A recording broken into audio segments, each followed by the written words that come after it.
Hey guys, today I am coming to you as a life coach. This is a life coaching vlog, so the content of that vlog will surround life coaching.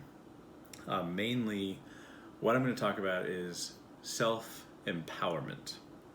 That is my focus as a life coach, and while the term self-empowerment is it seems kind of obvious, but it's also a little vague. I just want to define it and talk about what that means when it comes to the life coaching process.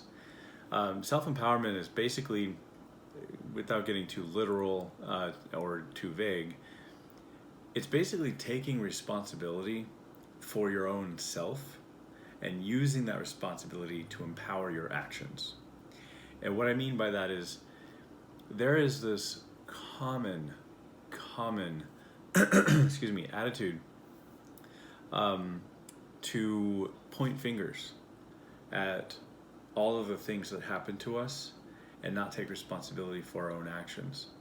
And what that means is basically when something happens to us, instead of owning how we react to what's happening, we will completely blame that thing and then give up. I'll give you a specific example. I work out at the gym. Fitness is a very important part of my life. I'm on the path for bodybuilding. I do a lot of strength training. And one day, a couple weeks ago, I actually injured the tricep. And so if you don't take responsibility for that and you blame the weights or you blame your genetics, you're not going to get very far. And I could have given up. I was like, oh, well, this is always going to happen to me. This is, anytime I try to do something bad's going to happen. Instead, my reaction to injuring my tricep had nothing to do with the weights, had nothing to do with genetics, had nothing to do with the weather or, any traffic situation. It was a natural reaction to me lifting too much. I did too many reps that day. And so what I did is I took a step back and said, okay, what do I need to do? Don't give up on strength training suddenly because you've injured your tricep. What do I need to do to A, make my tricep better so it doesn't hurt anymore? B, how do I not do that again? And C, ultimately, what do I need to do to get back in the gym? So I took 2 weeks off. I didn't go to the gym for 2 weeks, and it got better. And now I'm back in the gym, and I'm careful with how I do certain tricep exercises, being aware that if I lift too much or do too many reps, and I'm not ready for that, then I could get injured. So that's an example of self-empowerment. You want to ask yourself, how many times have you completely blamed someone else?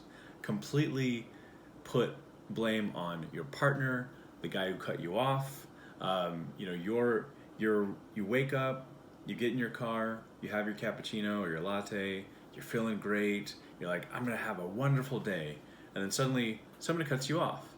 Suddenly, because he decided to cut you off, he decided to not use his signal when he was changing lanes, suddenly you choose to have that person ruin your entire day. So you are letting an external force control your actions, where you can see this as a secluded action. This person made a decision. This person screwed up, cut me off, didn't use his lane to show that he was signaling, or he didn't use his signal to show that he was changing lanes.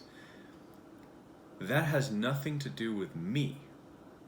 It ruined that moment because suddenly I'm jerked alive and I'm cautious and I'm on alert, which I should be while I'm driving. And then it's gone. It's done. It's not going to ruin the rest of my day. So that's my focus. And also, self-empowerment also comes with the relationship you have with yourself. I say this a lot in my life coaching blog, which you can go to lifecoachtommy.com. If we have a negative relationship with ourselves, then it's really, really easy to play the blame game on the rest of the world. You walk outside, you had an outdoor event planned, and it rains. You can blame the gods all you want. But you gotta find another way. Maybe the outdoor event is brought inside, or maybe you just don't have it that day. But you cannot allow that external force to ruin your life. Figure it out. Figure out a better way. Our brains are extremely capable of solving problems and identifying patterns. It's why we've survived as long as we have. That is in our genetics. So the communication you want to have is with yourself should always be positive. And there's a very, very, very important equation that I learned a long time ago that I hope that if you don't take anything from this video, that you take this equation at least. And the equation is E plus R equals O. I'll say that again, and I will have it in the description of this video. E plus R equals O. And what those letters stand for is event plus response equals the outcome. There are a plethora of external forces that do affect your life. But you can control your response to those external effects. So when an event happens to you, be self-aware of your response to that event, and the outcome will be a sum of that. So if something happens and your response is negative, the outcome is going to be negative. But if something happens to you and your response is positive, and positive doesn't necessarily mean that you have to be happy all the time. Positive means that you can also say another P, productive, that your response is productive to that event to create a positive or satisfying outcome. So, anyways, hope this has been educational. Subscribe, like, comment. If you have any questions, please ask. And do visit lifecoachtommy.com to get more information about my services, as well as more information about self-empowerment. And I blog a lot about the communication and the relationship that you have with yourself. So, thanks for watching.